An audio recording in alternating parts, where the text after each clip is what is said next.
Welcome to Athens, 469 BC. It's a city full of people who think they are the main character just because they own a fancy toga and a silver cup. Everyone here is obsessed with their brand. They spend all day talking about democracy, art, and how great they are, while ignoring the fact that they're just NPCs in a golden cage. You're 19 years old and you're a stonemason. You spend your days hitting rocks with other rocks, which is basically the ancient version of working in a cubicle for 40 years. Your dad wants you to be a successful artist. He wants you to carve statues of gods that look perfect, but all you see are expensive paperweights. That can't answer a single question. Then there's your wife, Xanthippe. She spends 24 hours a day telling you to get a real job and stop staring at the sun.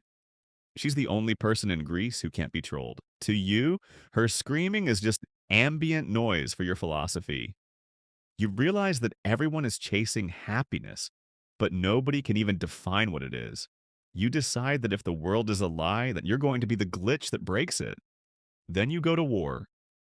While everyone is crying and dying for glory, you stand in the snow, barefoot, for 24 hours straight, just to see if your toes will fall off. Your fellow soldiers think you're either a god or a complete psychopath. You don't tell them which one it is. You just enjoy the rage bait of your own existence. You come home and decide that working is for people with no imagination. You stop bathing, you throw away your shoes, and you head to the city square to start your streaming career in real life. You realize that in a city of beautiful people, being ugly and barefoot is the ultimate power move. You aren't just ignoring the dress code, you're deleting it. You see a general who thinks he's a god because he survived a battle. You walk up to him with a smirk that says, "I'm about to ruin this man's whole career." General, you say, you talk about courage like it's a muscle, but if a man traps his enemy by lying, is that courage or just being a good troll? The general's brain glitches. He spent 20 years killing people, but he can't survive a single why from a barefoot man who smells like old cheese. You leave him there staring at the floor. You didn't give him an answer because you don't have one. You're just here to break the NPCs. You find the ancient influencers, which push the sophists. These guys charge a year's salary to teach people how to win arguments. You decide to give them a free lesson in humility. If you sell wisdom like bread, you ask them, does that mean wisdom gets stale after a day? Or are you just selling expensive air to people who don't know how to breathe? The sophist realizes he's losing his customers. You just destroyed his 5-figure business model with one sentence. You're not just a philosopher, you're a paywall breaker. Next, you find a rich merchant. He thinks his gold makes him the king of the matrix. You walk up, lean in, and point at his coins. If your money owns your time, then you aren't the master. You're just a very expensive slave, aren't you? The merchant wants to delete you from existence, but you're already on to the next target.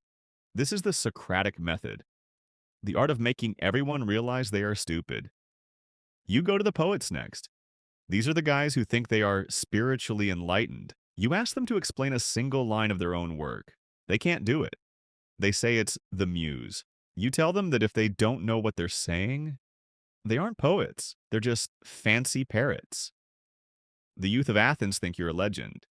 You're teaching them that their parents' wisdom is just a collection of old memes and outdated scripts. You've got a fan club now. These kids are tired of the old system. You're showing them how to Alt F4 out of the Athenian social hierarchy. Your catchphrase is, I only know that I know nothing. It's the ultimate rage bait. It makes the experts look like frauds while you stay untouchable. But the NPCs have had enough. Every time you open your mouth, someone's ego gets shattered. You're a griefing expert in the game of life. The city leaders decide to send you a cease and desist in the form of a death sentence. At your trial, you don't beg for your life. Instead, you tell the jury they should actually pay for your dinner every day because you're so helpful. You told them that the city owes you a salary for fixing their brains. The jury goes insane with rage. They vote for death. You just stand there. main character energy at 100%, accepting the verdict like it's a gift. Your friends offer you a way to escape. They've bribed the guards, but you refuse. You're not going to ruin the ending of your own rage bait masterpiece. If I run, you tell them, I'm just another coward following a script. But if I stay, I become the script. You drink the hemlock like it's a shot of espresso. You die just to prove a point. You were the only real person in a city of puppets. The people who killed you realized they made a mistake. They killed the only man who was actually trying to wake them up. They tried to delete the memory, but it's too late. 2,500 years later, we're still talking about you. The people who killed you are forgotten. You died the ultimate troll, and you're still ratioing us from the grave. Same world, same NPCs, different century. You're still the most famous man who never wrote a book. That's what it costs to be the king of the rage bait. Subscribe to my channel if you want Socrates to be free.